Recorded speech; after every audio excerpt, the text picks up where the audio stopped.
దేవుడు, నీ ఆత్మను నరకము నుంచి తప్పించగలిగినటువంటి ఏకైక పురుషుడు శ్రీ ప్రభు అయినటువంటి యేసుక్రీస్తు, నజరేయుడైన యేసు అని ప్రకటించడానికి నేను ఇష్టపడతా ఉన్నాను. నన్ను వినండి నా ప్రియ దర్శనంగా, మనము ఈ లోకాన్ని విడిచిపెట్టిన తర్వాత నిజంగా మనం స్వర్గము చేరుకోవాలి అంటే ఏం చేయాలంటే ఈ పాపముల నిమిత్తం ఒక విమోచన జరగాలి. మన సహోదరులు నేను అడుగుతున్నాను, ఎందుకు సంవత్సరానికి ఒకసారి పుణ్యక్షేత్రాలకు వెళ్ళి లేకపోతే నెలకు ఒకసారి దేవాలయానికి వెళ్ళి కోడుల్ని మేకల్ని బలిస్తున్నారు అంటే మన వాళ్ళందరూ నమ్మేటువంటి ఒక విషయం ఏంటంటే సర్వలోక పాప పరిహారం రక్త ప్రోక్షణం అవశ్యం తద్రక్తం పరమాత్మైన పుణ్యదాన బలియాగం అనేటువంటి మాటను మన వాళ్ళందరూ నమ్ముతూ ఉంటారు. అంటే సర్వలోకంలో ఉన్నటువంటి మానవుల యొక్క అందరి పాపము పోవాలంటే బలి అర్పించబడాలి, రక్తము చిందించబడాలి.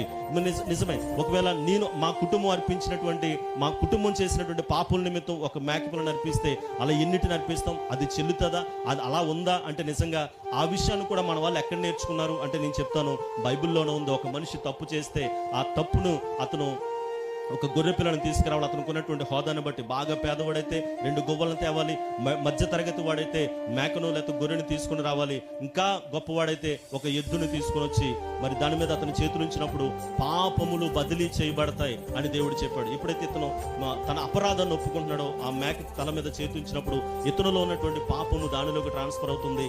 ఇతనికి బదులుగా అది అర్పించబడుతుంది, తినకు బదులుగా అది అర్పించబడుతుంది. అయితే అది కొన్ని దినాల వరకు దేవుడే దాన్ని అనుమతించాడు. కానీ తర్వాత కాలము సంపూర్ణమైనప్పుడు ఈ లోక కళ్యాణార్థం నిమిత్తం ఒక గొర్రె పిల్లవలే దేవుడు ఈ లోకానికి తన కుమారుని పంపించాడు.